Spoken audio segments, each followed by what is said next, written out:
नमस्कार सर्वांना, श्री स्वामी समर्थ. तर आता मार्गशीर्ष सुरुवात आहे. मार्गशीर्ष महिन्यामध्ये आपण श्री महालक्ष्मीचे व्रत करत असतो. आपल्या घरामध्ये सुख, शांती, ऐश्वर्य नांदावे याकरिता श्री महालक्ष्मीचे व्रत करत असतो.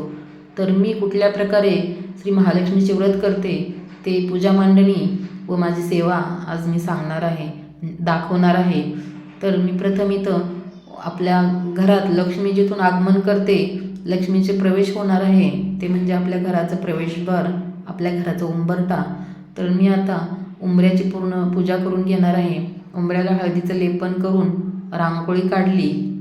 त्यानंतर उंबऱ्यावरती हळदी कुंकवाचं स्वस्तिक काढलेलं आहे व लक्ष्मीच्या पावलांची पूजा पण करून घेत आहे. हळदी कुंकू वाहून पुष्प अर्पण करून पूजा करून घेत आहे.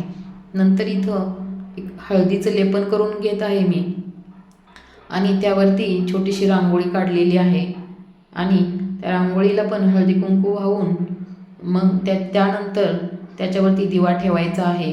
म्हणजे मी ठेवते दिवा. तर असं उंबऱ्यामध्ये दिवा ठेवला आणि रांगोळी काढली की कसं प्रसन्न वाटतं. नंतर उंबऱ्याची व दिव्याची धूपदीप ओवाळून पूजा करायची आहे आणि नमस्कार करायचा आहे. त्यानंतर इथं मी पूजा मांडणी करत आहे. तर प्रथम दिवा लावलेला आहे, दिव्याला हळदी कुंकू अर्पण केले, पुष्प अर्पण केले. त्यानंतर कलश स्थापना करत आहे. तर कलशामध्ये पाणी भरलेलं आहे. कलशाला आपण हळदीनी व कुंकवानी 5-5 बोटे ओढायचे आहेत आणि समोरच्या साईडला स्वस्तिक काढून घ्यायचं आहे. नंतर कलशामध्ये हळद, कुंकू, अक्षदा, 1 रुपयाचं नाणं टाकायचं आहे. त्यानंतर 5 आंब्याची पानं लावलेली आहेत मी इथं. तुम्ही विड्याची लावू शकता किंवा 5 झाडांची लावू शकता. त्यानंतर गणपती स्थापना करायची आहे. गणपती स्थापना करताना प्रथम अभिषेक करायचा आहे पाण्याने, नंतर दुधाने व नंतर पाण्याने असा अभिषेक करून मूर्ती स्वच्छ करून घ्यायची आहे. मूर्तीवरती अभिषेक करताना ओम गणपते नमः असा मंत्र म्हणायचा आहे. तो मंत्र म्हणतच पूजा करायची आहे आपल्याला. नंतर मी इथं गणपतीची स्थापना करत आहे. गणपतीला हळदी कुंकू अर्पण करत आहे, पुष्प अर्पण करत आहे व नंतर बाजूला एक पाण्याचा चौकोन करून त्यावर गुळ खोबरे ठेवून गणपतीला नैवेद्य अर्पण करत आहे. त्यानंतर श्री महालक्ष्मीचे पूजा करायची आहे. महालक्ष्मीला पण प्रथम पाण्याने अभिषेक करायचा आहे व नंतर दुधाने व नंतर पाण्याने अभिषेक करून घ्यायचा आहे. अभिषेक करताना ओम श्री महालक्ष्मी नमः, ओम श्री महालक्ष्मी नमः हा मंत्र म्हणायचा आहे किंवा श्रीसुक्ताचं पठण शक्य असल्यास श्रीसुक्ताचं पठण करू शकता. असं म्हणत पूजा करून मी महालक्ष्मीची मूर्ती स्वच्छ कपड्याने पुसून स्थापना करत आहे. महालक्ष्मीच्या मूर्तीला हळदी कुंकू अर्पण करून पुष्प अर्पण करायचं आहे.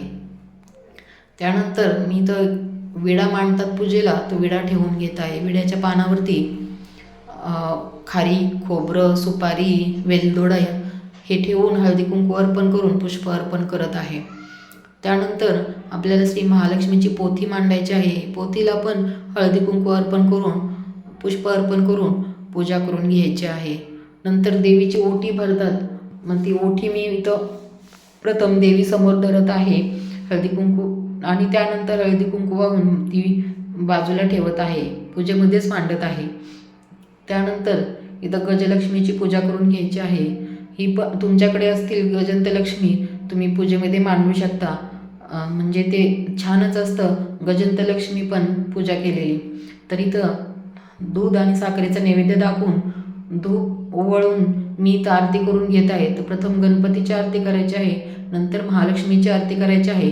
आरती झाल्यानंतर आपण सेवा करायची आहे. तर सेवामध्ये आपण जेवढी शक्य असेल तेवढी सेवा करू शकता. पण महालक्ष्मीची कथा आपल्याला वाचायचीच असते आज.